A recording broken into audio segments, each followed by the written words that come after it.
Hi dear friends, അസ്സലാമു അലൈക്കും. ഇന്ന് ഞാൻ നല്ലൊരു അടിപൊളി കലത്തപ്പമായിട്ടാണ് വന്നിട്ടുള്ളത്. നമ്മൾ പുറത്തുനിന്ന് വാങ്ങുന്ന പത്തിരിപ്പൊടി കൊണ്ട് ഉണ്ടാക്കിയ കലത്തപ്പാണ്. എല്ലാവരും ഒന്ന് ട്രൈ ചെയ്ത് നോക്കുക. നല്ല പെർഫെക്റ്റ് ആയിട്ടുള്ള കലത്തപ്പാണ് കേട്ടോ. അപ്പോൾ അതിന് വേണ്ടിയിട്ട് ഒരു ഗ്ലാസ് അരിപ്പൊടിയാണ് ഞാൻ എടുത്തത്. നമ്മൾ ഏത് ഗ്ലാസ്സിനാണോ അരിപ്പൊടി എടുക്കുന്നത് ആ ഗ്ലാസ്സിന് തന്നെ 1.25 ഗ്ലാസ് വെള്ളം കൂടെ ചേർത്ത് കൊടുക്കുക. ഒരു ഗ്ലാസ് ഒഴിച്ച് ഒരു 1/4 ഗ്ലാസും കൂടെ ഒഴിച്ച് കൊടുക്കുക. ഇനി ഇതിലേക്ക് നമുക്ക് കുറച്ച് ഉപ്പ് ചേർത്ത് കൊടുക്കുക, ഏലക്കായപ്പൊടി ചേർക്കുക, കുറച്ച് നല്ല ജീരകം ചേർക്കുക, 2 സ്പൂണ് തേങ്ങ ചിരണ്ടിയതും കൂടെ ചേർക്കുക. എന്നിട്ട് നന്നായിട്ടൊന്ന് മിക്സ് ചെയ്തതിന് ശേഷം ഇനി ഇതൊന്ന് നമുക്ക് ഫൈനായിട്ടൊന്ന് അരച്ചെടുക്കുക. അതിനിടയിൽ നമുക്ക് ശർക്കര ഒന്ന് മെൽറ്റ് ചെയ്യാനായിട്ട് വെക്കുക. 200 ഗ്രാം ശർക്കരയാണ്. ഇതിലേക്ക് നമ്മൾ മൈദ എടുത്ത അതേ ഗ്ലാസ്സിൽ അര ഗ്ലാസ് വെള്ളം ഒഴിച്ച് കൊടുക്കുക. ഇപ്പം ഇത് അരച്ചെടുത്തിട്ടുണ്ട്. ഇതിലേക്ക് നമുക്ക് ഒരു 1/4 ടീസ്പൂൺ ബേക്കിംഗ് സോഡ കൂടി ചേർത്ത് കൊടുക്കാം. നമ്മൾ അപ്പക്കാരെന്ന് പറയില്ല, അത് ചേർത്ത് നന്നായിട്ട് മിക്സ് ചെയ്യുക. അപ്പോൾ നമ്മൾ ശർക്കര നന്നായിട്ട് മെൽറ്റായിട്ട് ഉരുക്കി വന്നിട്ടുണ്ട്.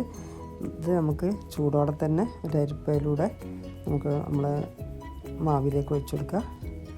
എന്നിട്ട് പെട്ടെന്ന് തന്നെ നന്നായിട്ട് മിക്സ് ചെയ്യണം. ഇതിൽ വല്ല കല്ലോ മണ്ണൊക്കെ ഉണ്ടെങ്കിൽ അതിന് പോകാൻ വേണ്ടിയിട്ടാണ് അരിച്ചെടുക്കുന്നത്.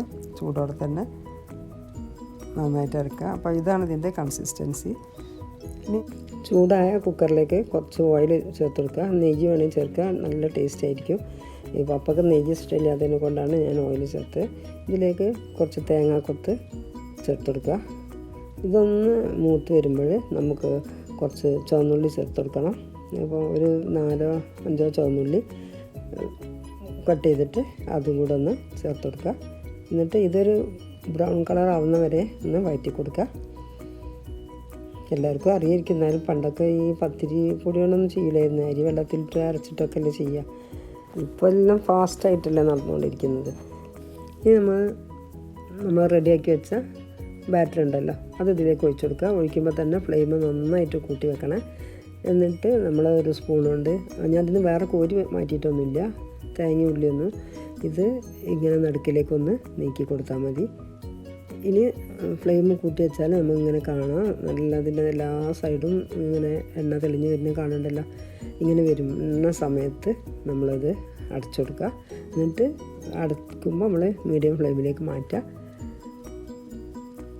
എന്നിട്ട് നമുക്ക് ഇതിന് വെയിറ്റ് വേണ്ട കേട്ടോ. ഇതിൻ്റെ വിസിൽ നമുക്ക് ഊരി മാറ്റാം, ഈ വെയിറ്റ് എടുത്ത് മാറ്റാം.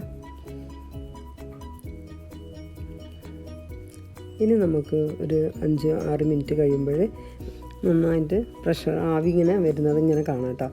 അപ്പോൾ അത് സ്പൂൺ കൊണ്ട് ഇങ്ങനെ ആക്കി നോക്കിയാൽ ഉണ്ടോ, ഇതിൽ വെള്ളം ഉണ്ടോ, ആവി വരുന്നുണ്ട്. അപ്പോൾ നമുക്കിത് വെന്തിട്ടുണ്ടാവും എന്നുള്ള സിഗ്നലാണ്. ഈ ആവി നന്നായിട്ട് പുറത്തേക്ക് വരുമ്പോൾ. ഇപ്പോൾ നല്ല വെള്ളം വരുന്നുണ്ട്. അപ്പോൾ നമുക്ക് സ്റ്റൗ ഓഫ് ചെയ്യുക. എന്നിട്ട് 10 മിനിറ്റ് കഴിഞ്ഞിട്ട് തുറന്ന് നോക്കാം കേട്ടോ. ആവി തന്നെ, ആ പ്രഷർ തന്നെ അങ്ങനെ ഇരിക്കട്ടെ.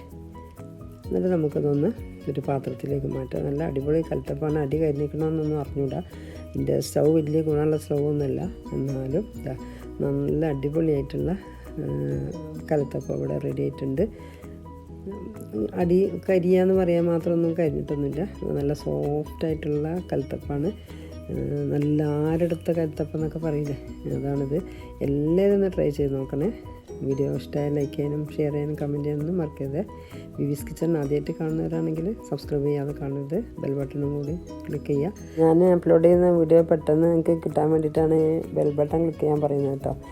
അപ്പോൾ എനിക്ക് ഇപ്പം പുതിയ ചാനൽ തുടങ്ങിയതിന് ശേഷം 1K സബ്സ്ക്രൈബേഴ്സായി. ഒരുപാട് താങ്ക്സ് ഉണ്ട് എൻ്റെ സബ്സ്ക്രൈബേഴ്സിനോടൊക്കെ. എനിക്ക് എത്ര നന്ദി പറഞ്ഞാലും തീരില്ല. 16,000 സബ്സ്ക്രൈബേഴ്സ് ആയിരുന്നു എനിക്ക്. അത് മുഴുവൻ നഷ്ടപ്പെട്ടിട്ട് ഞാൻ 2ാമത് തുടങ്ങിയതാണ്. എന്നെ വിജയിപ്പിച്ച എൻ്റെ എല്ലാ സബ്സ്ക്രൈബേഴ്സിനും ഒരുപാട് താങ്ക്സ്. അൽഹംദുലില്ലാ, ഒരുപാട് സന്തോഷമായി. വീഡിയോ ഇഷ്ടമായിട്ടുണ്ടാവുമെന്ന് വിചാരിക്കുന്നു. ഇതുവരെ വീഡിയോ കണ്ട എല്ലാവർക്കും അസ്സലാമു അലൈക്കും. Thank you.